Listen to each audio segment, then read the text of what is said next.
The small help. Bilal loved recess more than anything.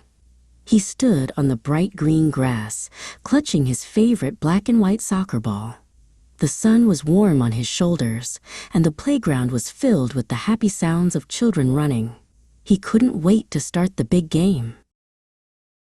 Near the old oak tree, Idris sat alone on a wooden bench. He wasn't looking at the sun or the playground. Instead, he held a pencil very tightly and stared at a notebook filled with messy numbers.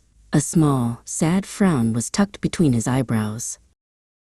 Bilal paused and looked at the soccer field where his other friends were waving to him.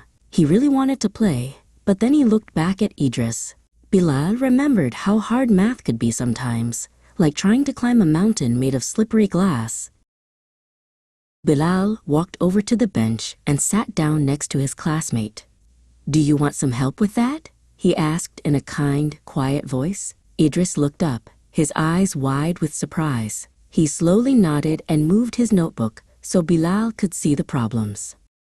They worked together while the fluffy white clouds drifted across the sky. Bilal used his fingers to show Idris how to group the numbers into little families. Slowly, the confusing squiggles on the page began to make sense, and Idris's frown started to disappear.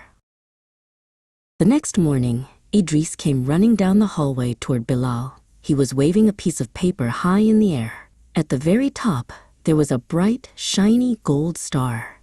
"I passed the test, Bilal." Idris cheered. Bilal felt a warm, glowing feeling in his heart.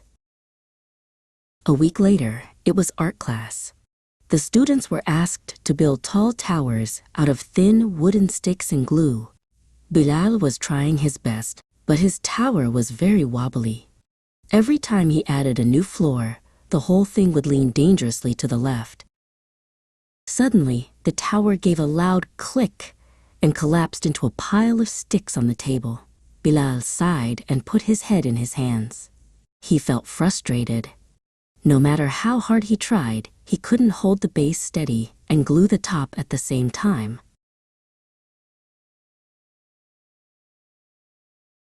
Then, a pair of hands reached out and began to gather the sticks. It was Idris. "I can hold the walls while you put the glue on," Idris said with a grin. He remembered the math help Bilal had given him, and he was happy to help his friend back.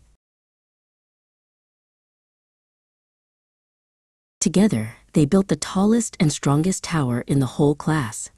Bilal realized that a small act of kindness is like a seed that grows into a big, beautiful tree. Helping others had brought them both a lot of happiness and a very strong friendship.